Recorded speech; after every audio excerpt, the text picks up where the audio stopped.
قل إن كنتم تحبون الله فاتبعوني يحببكم الله ويغفر لكم ذنوبكم والله غفور رحيم۔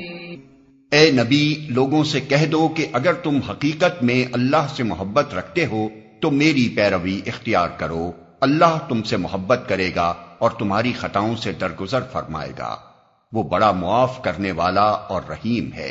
قل اطیعوا اللہ والرسول فإن تولوا فإن اللہ لا يحب الكافرین۔ ان سے کہو کہ اللہ اور رسول کی اطاعت قبول کر لو، پھر اگر وہ تمہاری یہ دعوت قبول نہ کریں تو یقیناً یہ ممکن نہیں ہے کہ اللہ ایسے لوگوں سے محبت کرے جو اس کی اور اس کے رسول کی اطاعت سے انکار کرتے ہوں۔ یہاں پہلی تقریر ختم ہوتی ہے۔ اس کے مضمون خصوصاً جنگ بدر کی طرف جو اشارہ اس میں کیا گیا ہے، اس کے انداز پر غور کرنے سے غالب قیاس یہی ہوتا ہے کہ اس تقریر کے نزول کا زمانہ جنگ بدر کے بعد اور جنگ احد سے پہلے کا ہے، یعنی 3 ہجری۔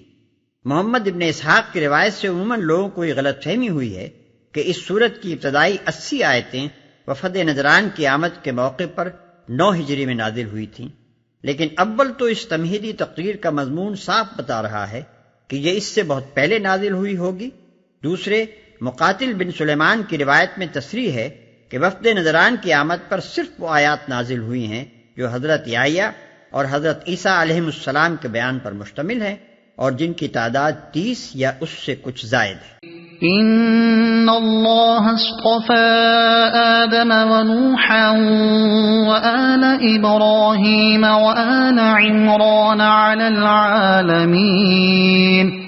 اللہ نے آدم اور نوح اور آل ابراہیم اور آل عمران کو تمام دنیا والوں پر ترجیح دے کر اپنی رسالت کے لیے منتخب کیا تھا۔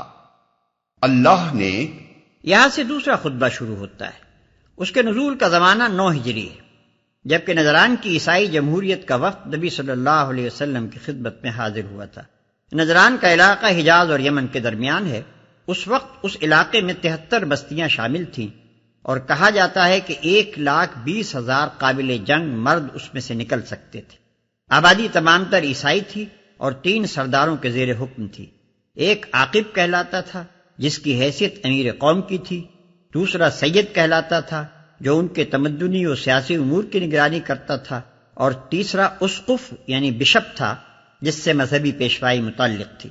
جب نبی صلی اللہ علیہ وسلم نے مکہ فتح کیا اور تمام اہل عرب کو یقین ہو گیا کہ ملک کا مستقبل اب محمد رسول اللہ صلی اللہ علیہ وسلم کے ہاتھ میں ہے، تو عرب کے مختلف گوشوں سے آپ کے پاس وفد آنا شروع ہو گئے۔ اسی سلسلے میں نجران کے تینوں سردار بھی 60 آدمیوں کا ایک وفد لے کر مدینے پہنچے۔ جنگ کے لیے بہرحال وہ تیار نہ تھے۔ اب سوال صرف یہ تھا کہ آیا وہ اسلام قبول کرتے ہیں یا ذمہ بن کر رہنا چاہتے ہیں۔ اس موقع پر اللہ تعالیٰ نے نبی صلی اللہ علیہ وسلم پر یہ خطبہ نازل کیا تاکہ اس کے ذریعے سے وفد نجران کو اسلام کی طرف دعوت دی جائے۔ آدم اور نوح اور آل ابراہیم اور آل عمران۔ عمران حضرت موسیٰ اور ہارون علیہ السلام کے والد کا نام تھا، جسے بائبل میں عمرام لکھا ہے۔ ذریۃ بعضها من بعض واللہ سمیع علیم۔ یہ ایک سلسلے کے لوگ تھے جو ایک دوسرے کی نسل سے پیدا ہوئے تھے، اللہ سب کچھ سنتا اور جانتا ہے۔ مسیحیوں کی گمراہی کا تمام تر سبب یہ ہے کہ وہ مسیح کو بندہ اور رسول ماننے کے بجائے اللہ کا بیٹا اور الوہیت میں اس کا شریک قرار دیتے ہیں۔ اگر ان کی یہ بنیادی غلطی رفع ہو جائے تو اسلام صحیح و خالص کی طرف ان کا پلٹنا بہت آسان ہو جائے۔ اسی لیے اس خطبے کی تمہید یوں اٹھائی گئی ہے کہ آدم اور نوح اور آل ابراہیم اور آل عمران کے سب پیغمبر انسان تھے۔ ایک کی نسل سے دوسرا پیدا ہوتا چلا آیا، ان میں سے کوئی بھی خدا نہ تھا۔ ان کی خصوصیت بس یہ تھی کہ خدا نے اپنے دین کی تبلیغ اور دنیا کی اصلاح کے لیے ان کو منتخب فرمایا تھا۔ اذ قالت امرأة عمران رب انی نذرت لك ما في بطنی محررا فتقبل منی إنك أنت السميع العليم. وہ اس وقت سن رہا تھا جب عمران کی عورت کہہ رہی تھی کہ میرے پروردگار، میں اس بچے کو جو میرے پیٹ میں ہے تیری نظر کرتی ہوں، وہ تیرے ہی کام کے لیے وقف ہوگا، میری اس پیشکش کو قبول فرما، تو سننے اور جاننے والا ہے. جب عمران کی عورت کہہ رہی تھی، اگر عمران کی عورت سے مراد عمران کی بیوی لی جائے تو اس کے معنی یہ ہوں گے کہ یہ وہ عمران نہیں ہیں جن کا اوپر ذکر ہوا ہے، بلکہ یہ حضرت مریم کے والد تھے جن کا نام شاید عمران ہوگا. مسیحی روایات میں حضرت مریم کے والد کا نام یواقیم لکھا ہے، اور اگر عمران کی عورت سے مراد آل عمران کی عورت لی جائے تو اس کے معنی یہ ہوں گے کہ حضرت مریم کی والدہ اس قبیلے سے تعلق رکھتی تھیں، لیکن ہمارے پاس کوئی ایسا ذریعہ معلومات نہیں ہے جس سے ہم قطعی طور پر ان دونوں معنی میں سے کسی ایک کو ترجیح دے سکیں، کیونکہ تاریخ میں اس کا کوئی ذکر نہیں ہے کہ حضرت مریم کے والد کون تھے اور ان کی والدہ کس قبیلے کی تھیں. البتہ اگر یہ روایت صحیح مانی جائے کہ حضرت یحییٰ علیہ السلام کی والدہ اور حضرت مریم کی والدہ آپس میں رشتہ کی بہنیں تھیں، تو پھر عمران کی عورت کے معنی قبیلہ عمران کی عورت ہی درست ہوں گے، کیونکہ انجیل لوقا میں ہم کو یہ تصریح ملتی ہے کہ حضرت یحییٰ علیہ السلام کی والدہ حضرت ہارون علیہ السلام کی اولاد سے تھیں. تو سننے اور جاننے والا ہے، یعنی تو اپنے بندوں کی دعائیں سنتا ہے اور ان کی نیتوں کے حال سے واقف ہے.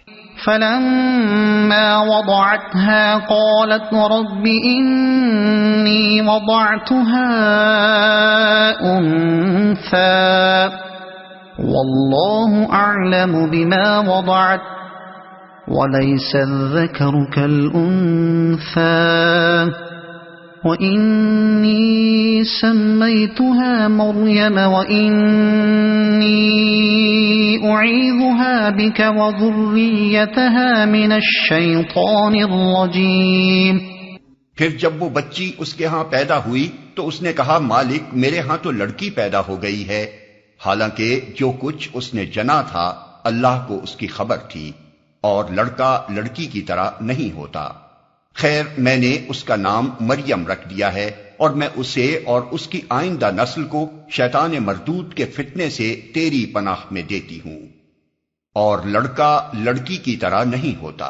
یعنی لڑکا ان بہت سی فطری کمزوریوں اور تمدنی پابندیوں سے آزاد ہوتا ہے جو لڑکی کے ساتھ لگی ہوئی ہوتی ہیں، لہذا اگر لڑکا ہوتا تو وہ مقصد زیادہ اچھی طرح حاصل ہو سکتا تھا جس کے لیے میں اپنے بچے کو تیری راہ میں نظر کرنا چاہتی تھی. فتقبلها ربها بقبول حسن وأنبتها نباتا حسنا وكفلها زكريا كلما دخل عليها زكريا المحراب وجد عندها رزقا قال يا مريم أنى لك هذا قالت هو من عند الله إن الله يرزق من يشاء بغير حساب. آخر کار اس کے رب نے اس لڑکی کو بخوشی قبول فرما لیا، اسے بڑی اچھی لڑکی بنا کر اٹھایا اور زکریا کو اس کا سرپرست بنا دیا. زکریا جب کبھی اس کے پاس محراب میں جاتا تو اس کے پاس کچھ نہ کچھ کھانے پینے کا سامان پاتا. پوچھتا، مریم یہ تیرے پاس کہاں سے آیا؟ وہ جواب دیتی، اللہ کے پاس سے آیا ہے، اللہ جسے چاہتا ہے بے حساب دیتا ہے. زکریا. اب اس وقت کا ذکر شروع ہوتا ہے جب حضرت مریم سن رشد کو پہنچ گئیں اور بیت المقدس کی عبادت گاہ یعنی ہیکل میں داخل کر دی گئیں اور ذکر الہی میں شب و روز مشغول رہنے لگی. حضرت زکریا جن کی تربیت میں وہ دی گئی تھی غالباً رشتے میں ان کے خالو تھے اور ہیکل کے مجاوروں میں سے تھے. یہ وہ زکریا نبی نہیں ہیں جن کے قتل کا ذکر بائبل کے پرانے عہد نامے میں آیا ہے. جب کبھی اس کے پاس محراب میں جاتا. لفظ محراب سے لوگوں کا ذہن بالعموم اس محراب کی طرف چلا جاتا ہے جو ہماری مسجدوں میں امام کے کھڑے ہونے کے لیے بنائی جاتی ہے، لیکن یہاں محراب سے یہ چیز مراد نہیں ہے. صوامع اور کنیسوں میں اصل عبادت گاہ کی عمارت سے متصل سطح زمین سے کافی بلندی پر جو کمرے بنائے جاتے ہیں جن میں عبادت گاہ کے مجاور، خدام اور معتکف لوگ رہا کرتے ہیں انہیں محراب کہا جاتا ہے. اسی قسم کے کمروں میں سے ایک میں حضرت مریم معتکف رہتی تھی. هنالك دعا زكريا ربه قال رب هب لي من لدنك ذرية طيبة إنك سميع الدعاء۔ یہ حال دیکھ کر زکریا نے اپنے رب کو پکارا، پروردگار اپنی قدرت سے مجھے نیک اولاد عطا کر، تو ہی دعا سننے والا ہے۔ حضرت زکریا اس وقت تک بے اولاد تھے۔ اس نوجوان صالحہ لڑکی کو دیکھ کر فطرتاً ان کے دل میں یہ تمنا پیدا ہوئی کہ کاش اللہ انہیں بھی ایسی ہی نیک اولاد عطا کرے، اور یہ دیکھ کر کہ اللہ کس طرح اپنی قدرت سے اس گوشہ نشین لڑکی کو رزق پہنچا رہا ہے، انہیں یہ امید ہوئی کہ اللہ چاہے تو اس بڑھاپے میں بھی ان کو اولاد دے سکتا ہے۔ فنادته الملائكة وهو قائم يصلي في المحراب أن الله يبشرك بيحيى مصدقا بكلمة من الله وسيدا وحصورا ونبيا من الصالحين۔ جواب میں فرشتوں نے آواز دی جبکہ وہ محراب میں کھڑا نماز پڑھ رہا تھا کہ اللہ تجھے یحییٰ کی خوشخبری دیتا ہے، وہ اللہ کی طرف سے ایک فرمان کی تصدیق کرنے والا بن کر آئے گا، اس میں سرداری و بزرگی کی شان ہوگی، کمال درجے کا ضابط ہوگا، نبوت سے سرفراز ہوگا اور صالحین میں شمار کیا جائے گا۔ اللہ تجھے یحییٰ کی خوشخبری دیتا ہے۔ بائبل میں ان کا نام یوحنا بپتسمہ دینے والا، جان دی بیپٹسٹ لکھا ہے۔ ان کے حالات کے لیے ملاحظہ ہو متی باب 3 و 11 و 14، مرقس باب 1 و 6، لوقا باب 1 و 3۔ وہ اللہ کی طرف سے ایک فرمان کی تصدیق کرنے والا بن کر آئے گا۔ اللہ کے فرمان سے مراد حضرت عیسیٰ علیہ السلام ہے، کیونکہ ان کی پیدائش اللہ تعالیٰ کے ایک غیر معمولی فرمان سے خرق عادت کے طور پر ہوئی تھی، اس لیے ان کو قرآن مجید میں کلمۃ من اللہ کہا گیا ہے۔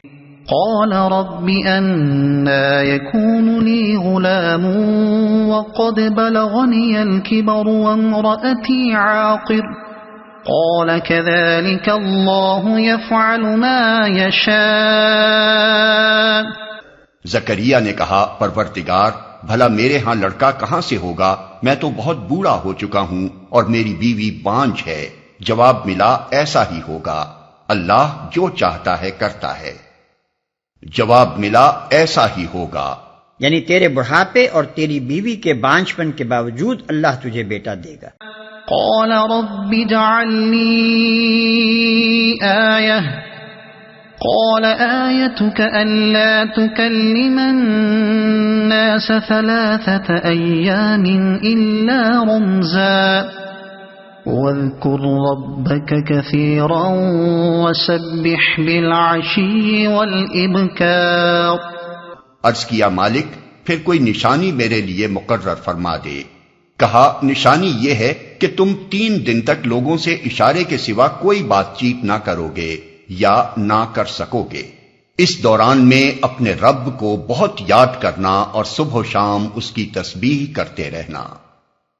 مالک پھر کوئی نشانی میرے لیے مقرر فرما دے، یعنی ایسی علامت بتا دے کہ جب ایک پیر فرتوت اور ایک بوڑھی بانجھ کے ہاں لڑکے کی ولادت جیسا عجیب غیر معمولی واقعہ پیش آنے والا ہو تو اس کی اطلاع مجھے پہلے سے ہو جائے۔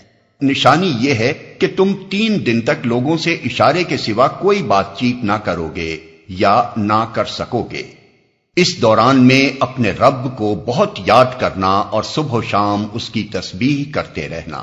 اس تقریر کا اصل مقصد عیسائیوں پر ان کے اس عقیدے کی غلطی واضح کرنا ہے کہ وہ مسیح علیہ السلام کو خدا کا بیٹا اور الہ سمجھتے ہیں۔ تمہید میں حضرت یحییٰ علیہ السلام کا ذکر اس وجہ سے فرمایا گیا ہے کہ جس طرح مسیح علیہ السلام کی ولادت معجزانہ طریقے سے ہوئی تھی، اسی طرح ان سے 6 ہی مہینے پہلے اسی خاندان میں حضرت یحییٰ علیہ السلام کی پیدائش بھی ایک دوسری طرح کے معجزے سے ہو چکی تھی۔ اس سے اللہ تعالیٰ عیسائیوں کو یہ سمجھانا چاہتا ہے کہ اگر یحییٰ علیہ السلام کو ان کی اعجازی ولادت نے الہ نہیں بنایا تو مسیح علیہ السلام محض اپنی غیر معمولی پیدائش کے بل پر الہ کیسے ہو سکتے ہیں۔